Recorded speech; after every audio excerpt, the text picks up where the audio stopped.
শীত হোক বা বৃষ্টি, খিচুড়ি লাভারদের খিচুড়ি খেতে কোনো ওকেশন লাগে না। আর যদি হয় বৃষ্টি তাহলে তো শোনায় সোহাগ, খিচুড়ি আমাদের লাগবেই। তো আসসালামু আলাইকুম সবাইকে, স্বাগত জানাই আমাদের তনয়া দিনলিপি পরিবারে।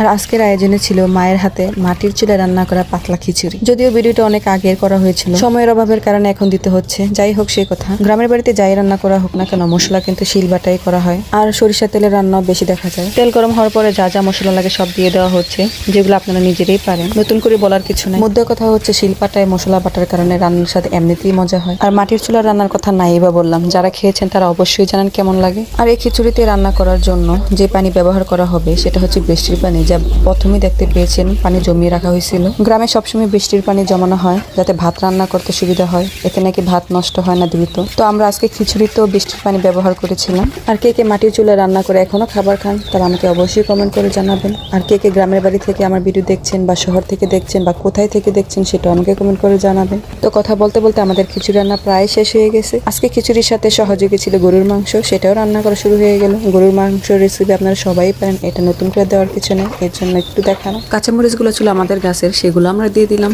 যাতে ঝালটা একটু বেশি হয়। তারপর আর কি মাংস কষানোর পালা।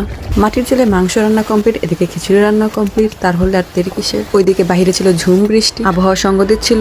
মোট কথা খিচুড়ি খাওয়ার উপযুক্ত সময়। তো দেরি না করে প্লেট নিয়ে বসে গরম গরম খিচুড়ি খেতে। সাথে ছিল গরুর মাংস, আহা সে কি মজার ধোয়া ওঠা গরম খিচুড়ি, সাথে ছিল ঝাল ঝাল করে গরুর মাংস রান্না।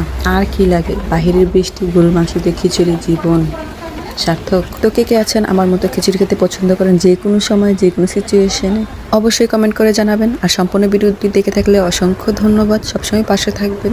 এমন ভিডিও দেখতে পছন্দ করলে অবশ্যই পেজটি লাইক এবং ফলো করে রাখবেন। ধন্যবাদ সবাইকে।